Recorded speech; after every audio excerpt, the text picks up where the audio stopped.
Dan, great to see you here. Good to see you too. All right, let's jump right in. How does process and performance improvement impact the valuation of a company? Thanks, Cami. I'm Dan Pinkham, CEO of Lakehurst Consulting. My firm helps companies make operations more efficient, and we typically reduce operating costs by 3 to 5%. The result, those companies improve earnings, specifically EBITDA, through structured process improvement. As an example, when we work with a company to reduce their operating costs by 5% through process and performance improvement, the result can lead to a 25% increase in EBITDA. So, Dan, you've got some fancy terms and percents going on there. Tell us what that would look like to a company in dollars. Sure, let's keep the math easy.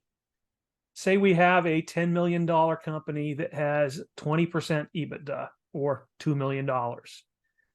So their valuation at 5 times EBITDA, those earnings would be $10 million. Now, if we do performance and process improvement at this same $10 million company, we can increase EBITDA by 25% or get it up to $2.5 million. Using that same multiplier of earnings for valuation, it's now worth $12.5 million or 25% more.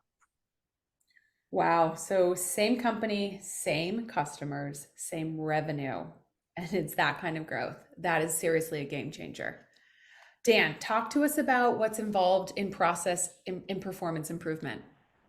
Sure. When we're working with a company, we initially go through a discovery process. And like Shane reviewed, we'll talk about numbers first, things like cost trends, financial metrics, and ratios. We augment that with a look around their operations to see what's obviously jumping out to us, those with the outside eyes. From those two sources, we'll develop a prioritized list of opportunities to attack to go get that 5% cost improvement.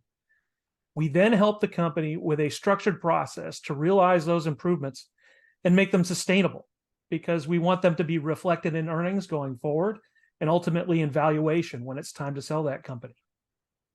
Nice. So, Dan, what kind of companies benefit from this approach? Well, while the techniques we use came out of the manufacturing industry, our approach has been used across multiple industries, such as healthcare, insurance, and banking, for example.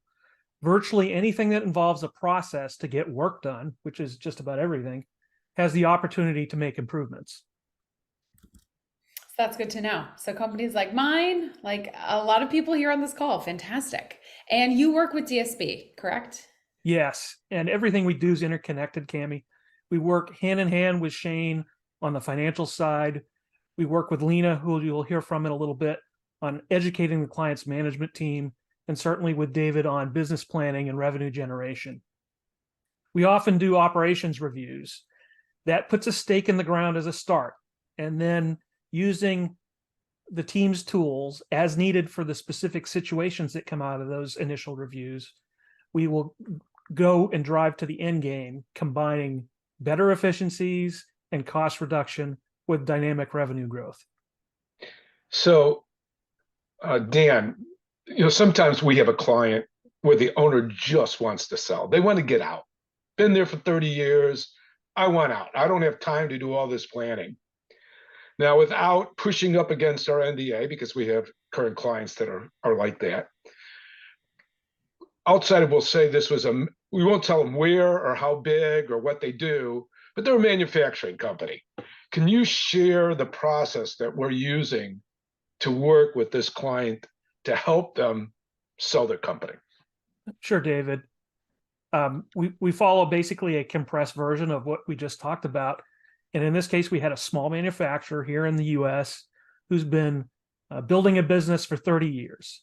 And he's getting older and wants to get out now. So what we did is we went in, Shane did a financial review to identify any opportunities there, and basically to give a look into the health of the company from a money perspective. I reviewed his operations, and then together with David, we pulled together an investor presentation to tell his story. And out of that, David already has a potential buyer elsewhere in the US. through his personal network that we're hoping to leverage a deal with. Fantastic. Thanks for sharing that story with us. It's so neat to see it in action. Thank you so much, Dan.